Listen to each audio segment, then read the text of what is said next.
having completed the verification process in respect to. Après avoir terminé le processus de vérification à l'égard de 266 circonscriptions où des élections ont eu lieu, la Commission, conformément à l'article 55b3 de la loi électorale, doit, selon les directives, retourner aux élections. Les résultats des élections ne seront pas affectés par le vote dans les zones électorales où les élections ont été reportées. By voting in the electoral areas where the election was postponed. So Mina went to a certain chemist. There's a certain lady that is the chemist in which was given the first aid. Omina, mon frère défunt, est allé voir une pharmacienne particulière. C'était la pharmacie où il a reçu les premiers soins. Et il a dit à cette dame, pouvez-vous fermer ces portes parce que ces policiers n'ont aucune bonne intention. Ils doivent tuer quelqu'un. On m'a dit que c'est ce que Omina a dit.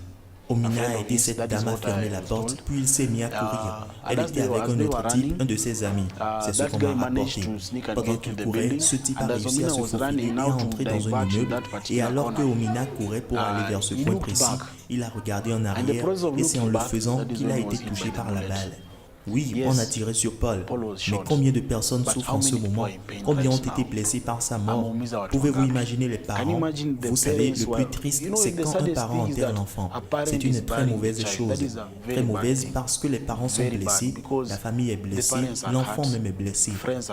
La police doit faire preuve de retenue et de prudence, surtout dans cette situation particulière, car il n'est pas nécessaire de venir pointer des armes à feu comme si on échangeait des coups de feu avec des gens. Ça n'a pas de sens. As if you are exchanging fire with people. Yeah, it doesn't make sense. Le parti au pouvoir au Libéria a contesté dimanche pour fraude le résultat du premier tour de la présidentielle du 10 octobre, avant un second tour devant opposer le 7 novembre son candidat, le vice-président Joseph Boakai, à l'ex-star du football George Weah. Nous réaffirmons notre solidarité déclarée avec le Parti de la Liberté et tous les autres partis politiques et candidats qui se sentent offensés et ont de fortes raisons de croire que les sondages du 10 octobre 2017 ont été caractérisés par des irrégularités et des fraudes systématiques massives. Prenons aussi en compte les preuves accablantes de fraude qui continuent d'émerger, nos partis politiques respectifs ont décidé de poursuivre cette affaire jusqu'à une conclusion juridique logique aussi rapidement que le permet la loi libérienne. Le communiqué, signé de deux autres partis, accuse la présidente sortante, Ellen Johnson Sirleaf, d'ingérence dans le processus électoral en raison d'une rencontre avec des responsables de la commission électorale qui s'était déroulée à son domicile avant le premier tour. George Weah, 51 ans, était arrivé largement en tête du premier tour du 10 octobre avec 39% des voix devant Joseph Boakai, 72 ans, qui avait obtenu 29,1% des suffrages. Le peuple libérien décidera le 7 novembre qui sera son chef entre le Parti de l'Unité et le CDC. Si le Parti de l'Unité a peur, ils peuvent y aller et s'asseoir. En 2011, nous avons dit que nous n'allions pas aux élections et ils ont eu des élections à un seul parti. Les élections auront lieu. Ceux qui ont perdu ces élections devraient accepter les résultats. La présidente sortante, prix Nobel de la paix 2011, qui ne pouvait plus se représenter après 2 mandats, a estimé lors du premier tour que le Libéria était prêt pour la transition. Elle avait appelé les Libériens à mesurer le chemin parcouru depuis la guerre civile qui a ravagé ce pays entre 1989 et 2003, faisant quelques 250 000 morts.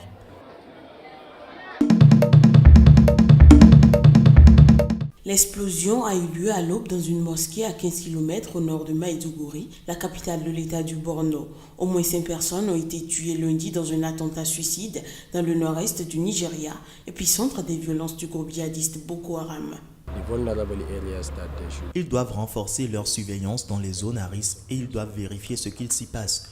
Ils doivent être plus vigilants en ce qui concerne les nouveaux arrivants, les gens qui flânent dans les commerces, les mosquées et d'autres endroits. Je pense qu'il est grand temps pour nous de le faire parce qu'une fois que vous êtes tout à fait au courant, vous remarquerez 3 kamikazes ces 5 derniers jours et aujourd'hui, une fois encore.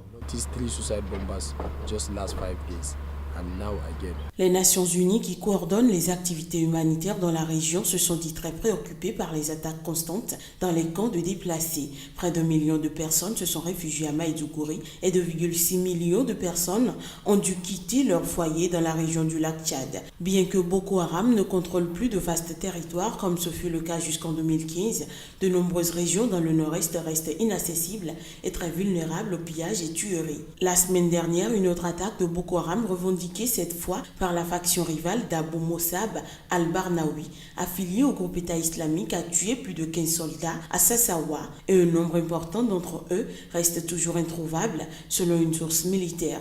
Ce week-end, 2 femmes se sont faites exploser dans le district de Madagali, situé au nord de l'état d'Adamawa, sans faire de victimes. Depuis son apparition il y a 8 ans, Boko Haram, qui lance des attaques et commet des attentats suicides au Nigeria, mais aussi dans les pays voisins comme le Cameroun, le Niger et le Tchad, a provoqué la mort d'au moins 20 000 personnes.